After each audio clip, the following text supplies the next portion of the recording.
In February 1996, the boxing world was in shock.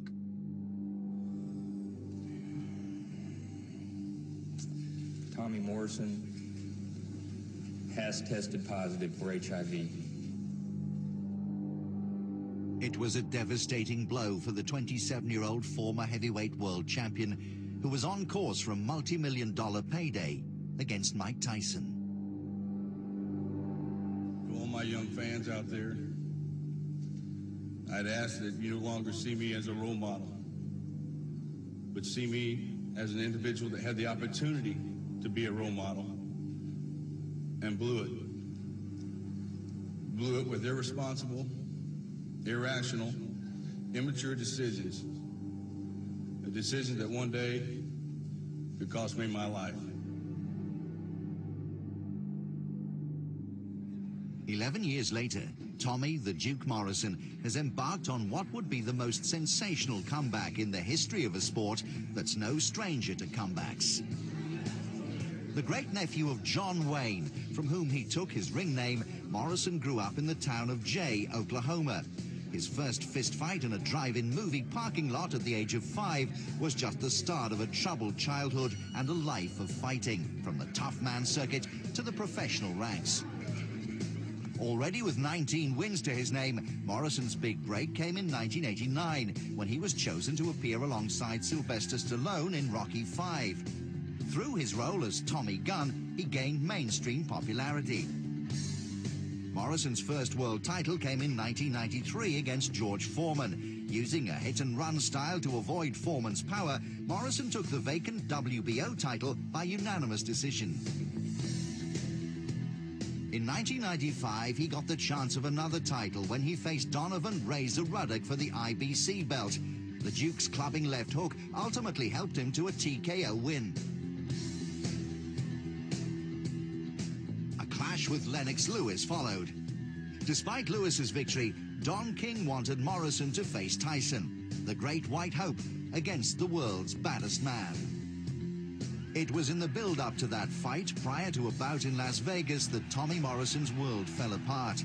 Initially blaming the result on a promiscuous lifestyle, Morrison was caught up in theory after conspiracy theory about how, or indeed whether, he'd contracted the disease. I was on a downhill spiral there. I had all this information. I knew I was right, and I was telling everybody about it. Everybody thought I was crazy. And I knew I was right. And now all these years later, people are going to finally find out that I was telling the truth and that I wasn't lying, that I'm not crazy. And so you can imagine, you know, the type of vindication I'm going to get once this is over with. Unable to earn a living from fighting, he ultimately ended up convicted of drink-driving offenses and drug possession. He served 14 months of a 10-year sentence, some of it on the prison psychiatric ward. Now he's looking to start again. Though many would claim that he's merely in denial, he still believes the original HIV test was inaccurate and claims to have tested negative on numerous occasions since. You know, I never thought I had it to start with. I thought that it was a false positive back then. I think I know for sure, after doing more extensive research, that the reason why I failed the test is because of, you know, different types of steroids I was taking back then. I mean, you know, it's not rocket science. And once I realized that, I got off that stuff and started testing negative. You know, I mean, and that's that. It's just a mistake. The comeback started earlier this year when he gained a license to fight in West Virginia, based on paperwork indicating he was HIV negative. He fought John Castle, winning thanks to his trusty left in round 2, while behind on the scorecards. Having knocked off some ring rust, he now has major plans for the future. Well, I'm interested in winning, you know, world title. I'm not interested in winning them all. You know, I just want to win one. You want to come back, and I want to start a pension plan. I think there's going to be probably some legal action against the Nevada Athletic Commission at some point, and I would like to use those funds to set up a pension plan for my sport.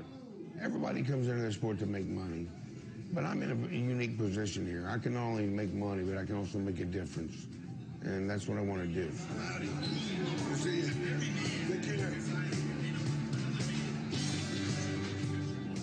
But before he can make any difference to himself or anyone else, he has to convince the world, and not least the boxing community, that he never had or no longer has the HIV virus.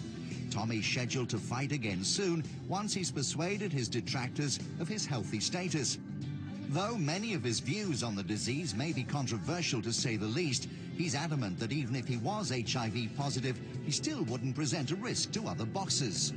There's never been one single documented case in the history of this planet of anybody ever getting in the ring. Why? Because that can't happen. It literally can't happen. It's impossible. You know, if you jumped in there and you were jousting with syringes, it still couldn't happen. I mean, it just couldn't. If successful in his quest to prove himself right and correct what he perceives as a decade-old wrong, Tommy believes his return will come at the perfect time. Never did I, in my wildest imaginations, dream that I would get the opportunity to do this again. Or when the opportunity did show its face, I might possibly be in my early 40s and a little too far down the line. But it's ironic that it's happening now. You know, at a time when the heavyweight division is probably the weakest it's been since Mike Tyson came along back in 1985. I mean, I look across the heavyweight division right now, I don't see anybody out there that I can't beat. I mean, it's wide open, wouldn't you agree? Guess he's taking him out. There's no doubt that Tommy Morrison's lifestyle is more settled than it's ever been. Living with his fiancée and manager, Lisa Woodard, the daily routine involves the normal things of everyday life.